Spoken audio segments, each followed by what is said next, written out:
गर्मी में गरीब वर्सेस अमीर का स्कूल। चलो टाइम से चाय पानी तो बन गया। दिनेश जी चाय लीजिए। हाँ, लाओ दो। ये क्या करुणा, आज फिर लाल चाय बनाई है? दूध नहीं था क्या? जी दूध तो था, लेकिन गर्मी से पूरा का पूरा आधा किलो का दूध फट गया। सुनिए, आपने पारस और पूजा के स्कूल के बारे में क्या सोचा है? मुझे थोड़ा सा टाइम दो करुणा, इस साल दोनों को स्कूल में दाखिला दिला देंगे। जी अच्छा, मैं माँ जी को चाय दे के आती हूँ।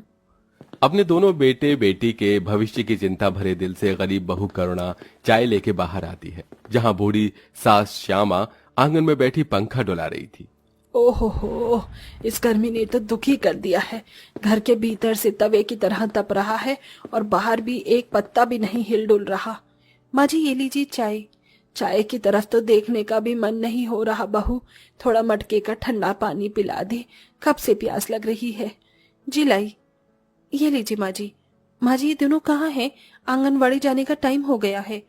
दोनों बाहर क्रिकेट खेल रहे हैं। पूजा दीदी, जो थे गेंद फेंको, फिर देखना इस बार तो मैं छक्का लगाऊंगा। अच्छा बच्चों, तो फिर ये ले। पारस जैसे ही बल्ला घुमाता है, बॉल पड़ोस के बंगले का कांच तोड़कर अंदर चली जाती है, जहां मालिनी अपने बेटे आर्यन को पढ़ा रही थी।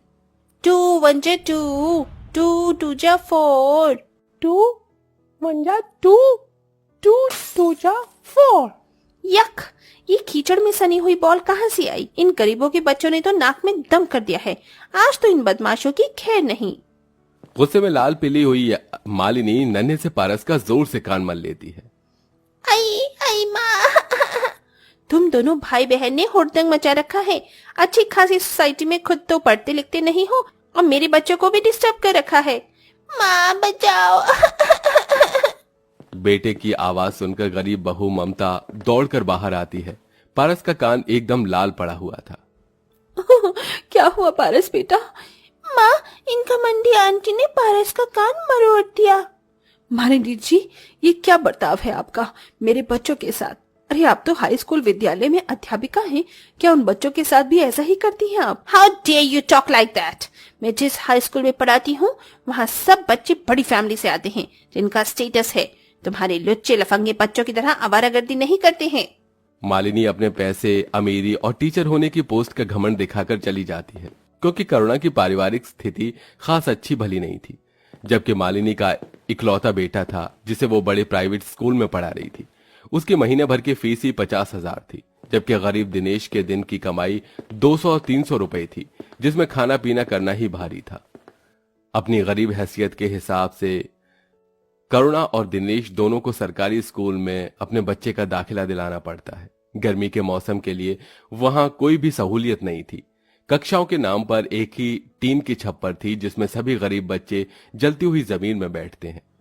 करुणा जी, आपके दोनों बच्चों का नाम लिख गया है, कल से ये स्कूल आ सकते हैं। पर करुणा के मन में स्कूल की बुरी दशा को देखते हुए प्रश्न उठ रहा था। मास्टरनी जी, ये जगह तो कितनी गर्म है और गर्मी इतनी ज्यादा, बच्चे कैसे बैठेंगे? कोई पंखा भी नहीं लगा है यहाँ तो। ये सुनकर टीचर कविता बड़े ही कड़वे बर्ताव से बोलती है। ओह मैडम, ये ना सरकारी स्कूल है, यहाँ तो इतना ही मिलेगा। बच्चे पढ़ाने हैं तो पढ़ाओ, वरना लेके जाओ। करुणा डबडबाई आंखों से अपने बच्चों के सिर को सहलाकर बोली। बच्चों मन लगाकर पढ़ना, ठीक है? हाँ माँ, हम मन लगा के पढ़ेंगे। पूजा और पारस गरीब बच्चों की टोली में बैठकर पढ़ने लगे, लेकिन लगभग थोड़ी देर में वो पसीने पसीने हो गए। सरकारी स्कूल से एकदम सटा हुआ ही प्राइवेट स्कूल भी था, जिनके क्लासरूम में इंपोर्टेड एसी लगे हुए थे, जहां बड़े बड़े बेंचेस पर एक एक बच्चा मजे में बैठा था। सामने एलईडी ब्लैक बोर्ड लगा था, जिस पर टीचर कालरा मैडम बड़े आराम से पढ़ा रही थी। सभी स्टूडेंट्स को ये वाला समझ आ गया? Yes miss, very good. Palak, अब सेकंड पीरियड गेम्स का है और थर्ड पीरियड स्विमिंग का होगा। सब अच्छी लाइन बना के चलेंगे। फिर प्राइवेट स्कूल के सारे बच्चे स्विमिंग पूल में छपाक छपाक कर नहाते हैं, जबकि गरीब के बच्चों के शरीर से टप टप पसीना बह रहा था। अमीरी गरीबी के भेद किसी हिस्से में नहीं छोड़ता, फिर चाहे दफ्तर हो, अस्पताल हो या फिर स्कूल ही क्यों ना हो। इसी तरह से दिन गुजरने लगते हैं, जिसके साथ गजब की गर्मी पड़ने लगती है। मौसम का पारा 45 डिग्री तक पार कर जाता है। मामा जी, सरकारी स्कूल में नहीं जाना, वहाँ बहुत गर्मी लगती है। पंखा भी नहीं चलता और पानी की टंकी भी टूटी हुई है, पानी भी नहीं आता। बहू, बेचारे मेरे पोते का मन नहीं तो मत भेज। माँ जी, दोनों बच्चों के भविष्य का सवाल है। पारस बेटा, तुझे तो बड़ा आदमी बनना है, तो स्कूल जाना होगा। पढ़ेगा लिखेगा तभी तो बाबू साहब बनेगा। बच्चे का मन एकदम भोला और कांच के दर्पण की तरह होता है, जिसे टूटने में वक्त नहीं लगता। जैसे तैसे करुणा दोनों को तैयार कर देती है। ये लो, मैंने तुम दोनों की बोतल में मटके का ठंडा पानी भर दिया है, इसे पी लेना। दोनों तपती धूप में पैदल पैदल स्कूल में जाने लगते हैं। उनके आगे से अमीर स्कूल वाले बच्चों की बस गुजरती है, जिसमें से आर्यन और पलक उन्हें चिढ़ाते हैं। ये देखो देखो देखो, सरकारी स्कूल वाले गरीब बच्चे। ओ, उई, उई, उई, उई, उई। पूजा दीदी, ये बच्चे कितने गंदे बच्चे हैं, हमारा मजाक उड़ाते। कोई बात नहीं पारस, तुम मत देख उनकी तरफ।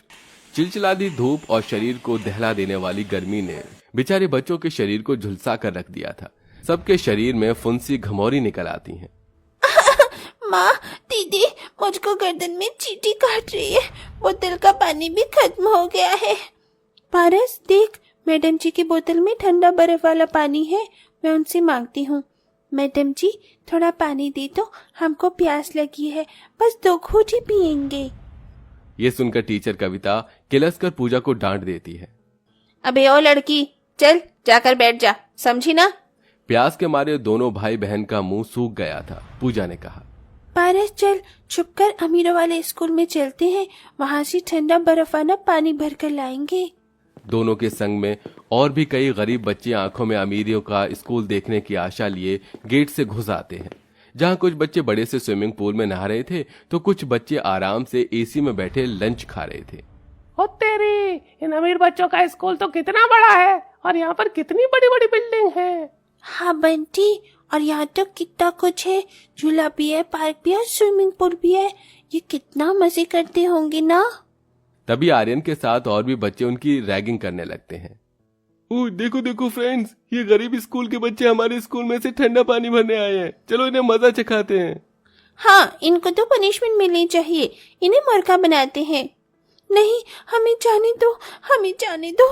पलक पूजा की चोटी खींचने लगती है और सब कड़ी धूप में मुर्गा बन जाते हैं। अमीर स्कूल के बच्चे उनके पीठ पर भारी बस्ता लाद देते हैं। पसीनों में लथपथ कमजोर पारस चक्कर खाकर गिर जाता है और घर लौटकर सबको लू लग जाने से तेज बुखार चढ़ जाता है।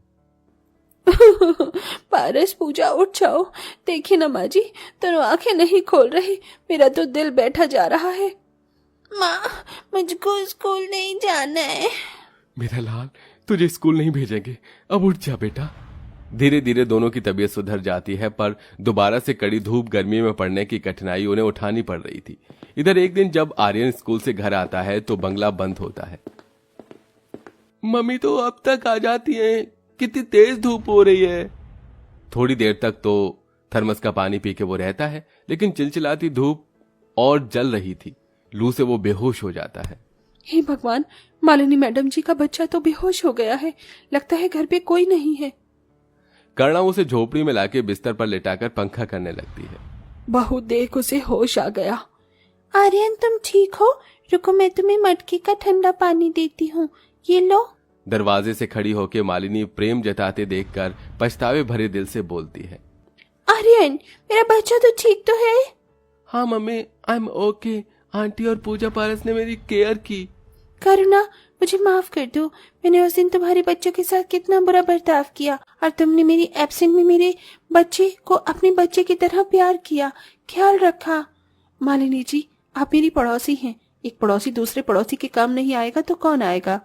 तो फिर अब मुझे भी तुम्हारे काम आने दो, मैं तुम्हारे बच्चे को अमीर स्कूल में डाल दूंगी, और तुम्हें एहसान लगेगा, मगर मैं गरीब स्कूल को बनाकर इन दोनों के साथ हजारे बच्चों का भला तो कर सकती हूँ।